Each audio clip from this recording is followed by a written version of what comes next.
So, before I get to these readings, we have to talk a little bit about Virginia. If you haven't been keeping up with the news, it's probably a good thing. Because what's going on in Charlottesville, Virginia, is a shame. And I don't necessarily agree with some of the counter protests either. Because they're not being very nice themselves. And the one thing that I will always say, and the last time I had this conversation, I purposely stood up there. But maybe that was the wrong spot for me. Maybe standing within my congregation is better. Hatred only brings hatred. Period. And I know I'm kind of preaching to the choir with my own congregation, but I'm kind of keeping in mind this phone that records me, and maybe somebody else will hear me too. But hatred only, we'll use nice church language, hate only begets hatred.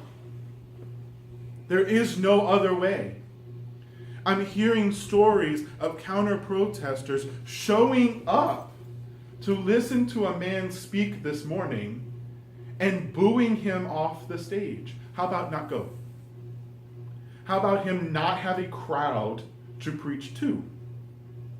No one shows up for a press release, then therefore the news won't be there either.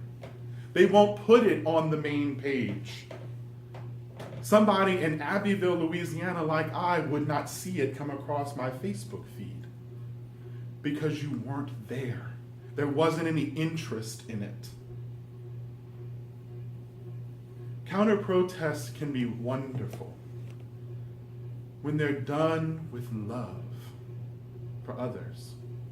You want to counter-protest somebody at a funeral by blocking the family, because if you don't know, people protest soldiers' funerals a lot of times, saying that they're bad people because they fought for their country or they're fighting a religious war or whatever the case may be.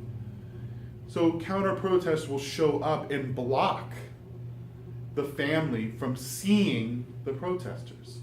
That's a good thing. They stand there in complete silence and just block the view. They don't engage with hatred.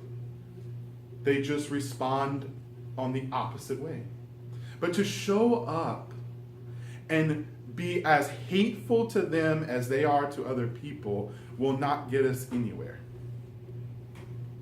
I did see a counter-protest going about where there was clergy that all got together and they went on another side of town to try to draw the focus away from the bad protest to a better protest. And they marched in silence, just saying that they were there and that they were loving people. I read somebody's comment, love is not enough. You have to fight. Problem is, we've been fighting for a long time, but we haven't loved enough. Too much have we fought. We have it in our readings today. We've been fighting since the time of Elijah. Somebody else had a better way. So instead of trying to show them a better way with love and kindness and understanding, they slaughtered a group of people. And then when the group of people finally turned around and said, I'm not going to let you slaughter me anymore, like a little child, he stuck his tail between his legs and he ran off to a cave. Not only was he hiding from those people that were trying to find him and kill him, this is Elijah, but he was hiding from God. I don't often go directly against anyone's sermons per se, but this morning I heard a very different sermon on this topic. And this priest justified Elijah's goals, saying that Elijah was doing God's work, but we know that God's work is not to slaughter other people. God's work is to love them where they are. It has been the message since the very beginning, if they would only take their head out of their butts for just a little while and think more about others than about themselves. We don't have enough faith that God is right there in the midst of it all. We're all Peter, walking around. We say we have faith. Peter loves to say he has faith. He's the biggest hypocrite of them all. Because just when he gets out on the water, he loses his faith. He's lucky that I was not Jesus, because I would have let him drown. Because it was a battle that Jesus was never going to win. Maybe Peter needed to die a little bit, needed to struggle a little bit more before Jesus plucked him out. But thank goodness I'm not Jesus. God knows exactly how much we can take, except for we don't trust that God's not going to give us more than we can. And I think that's what some of these counter-protesters are experiencing. They're not trusting enough that really we've been dealing with white supremacy in this country from the beginning. It was part of the reason some people floated a little boat over to this country. They were so zealous about how perfect their religion was that even the Church of England said, you need to go. You need to go away.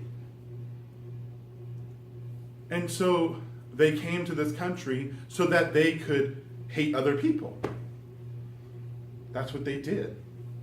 Their religion was so dead set against we're right and you're wrong, even though we're just a little group of people, we're more right than you are, that they had to go all the way across an ocean because even the people in Europe couldn't handle it. But our whole country is based off of this core understanding. We hear it all the time. We're so individually based in this country that it's all about me. We look at scores with kids in school, and it's all about how is that one kid doing? And if we miss just that one kid, then we've failed everything else. When that's just not the truth. If we would look at the whole of society and try to fix some of this whole society problem, then we might be able to get to each kid. We wouldn't have to pick them out and try to help them one by one. It would kind of just fix itself. If we could fix the gang problems in Abbeville, then there would be more people to help those that aren't in the gangs. But all of our resources are stretched so thin that the police has just simply given up. Period. So, I don't really have the answer. I wish I did. It would make my life easier. But I do know the answer is not hatred towards another group. We cannot be the same person that they are. They want to protest because a statue, all this happened, guys, over a statue coming out of a park. A statue that probably should have never been there to begin with. But a statue coming out of a park, and already racial tension in this town focused all of this energy into this. It baffles me. But they want to come and they want to voice their opinion about how much they don't like it. Fine. Ignore the hell out of them. pretend they're not even there. Because if you don't give them an audience, they won't put on a show. No one puts on a show just for the sake of putting on a show. We say that with little children who bump their head. Don't run after them, they're gonna cry. Give them a minute and see if they're okay. If they still cry, then we need to take care of them. But if you give them an audience, they're gonna give you a show. We do that from when kids are this little. And yet, we still show up when these children who have not grown up are this big, still putting on a stupid show. Don't show up. Not necessarily is it going to go away, but unfortunately, it's not going to go away. Hatred is here to stay. As long as there are people that are not like other people, there will be hatred. And some people will tell you that it's built into our DNA. I don't believe that. I believe it's taught. And that as long as there's people to teach it, there will be people to listen to it and people that respond to it. So if we don't go, it will go somewhat away. They won't have quite the audience. But we have to have faith, much more faith than Peter did. We don't have God standing right in front of us like Peter did. We don't have someone pointing the way for us. But what we do know is that God is right here. That God is not only in the storm, as in the story with Peter, but in the sheer silence, as in with Elijah. Elijah needed to hear the silence, which means he needed to hear his own thoughts. He needed to hear himself and understand himself. Peter was in the midst of the storm and needed to hear God in that storm, in that moment. So whether you're in the silence or you are in the storm or you're in the in-between, God is still there. You have to trust and you have to have faith that God has not gone away. When we relinquish that faith, we drowned. Today, quite a few people drowned in Virginia. They didn't have enough faith that God was still there. They didn't give God a chance. So I say love does work if you give God the chance to work. Stand in love for one another. Some of the best things you can do is when someone is being oppressive in one part of town, go to another part of town and spread love. Travis and I, when we were in Tulsa a few years ago, heard that there was a protest going on outside of Target because they were putting in gender-neutral restrooms, for heaven's sakes. We had no plans on going to Target, but we sure went to shop there that day. We said nothing to the protesters, nor did we even go anywhere near them. We went around the building and came in from the back because I didn't even want to see them. But I walked into Target and I told every single employee that I ran into how much I loved them and how much I was thankful that they work for a company that understands the world a little bit better. That's a counter-protest. You don't have to be seen by the other haters to spread love. Be different. Be more Christ-like. Step away from the crowd. Jesus didn't walk down the center of towns all the time. There's only maybe one account or two accounts where Jesus actually goes in. He goes into the synagogue of his own town where he gets chased out. And he goes into a temple and turns over a few tables. But I think he quickly learned that that's not necessarily going to get you any attention the right way that you want. It's going to get you some of the wrong attention.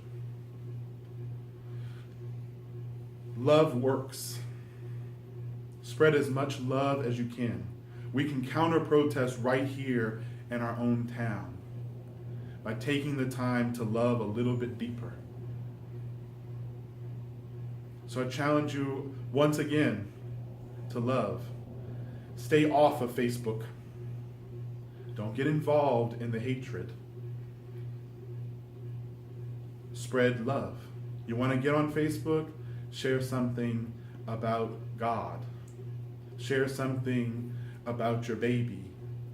Share something about how good it feels to live in a country that we can have our own opinions. Show love. Ignore that crap. And hopefully, by not giving them an audience, they'll be silenced a little bit more. You know, the KKK almost lost it all. Years ago, they were pushed down so much and hated so much, but people started to love on them instead of hating them. They didn't know what to do with that, so much so they had to change their name. All these people are the same people, they're just going by other names. And this new name gets to rise up again because we don't know who they are. But no, these are the same people. I saw some of the same faces that I saw before when they took off their hoods. They're just not wearing the hoods anymore. Unfortunately, they're not ashamed anymore. So the more hatred that they pass, the more love we have to pass, because love does work. So this week, love a little bit more, love a little bit deeper, and hold close to that which is good.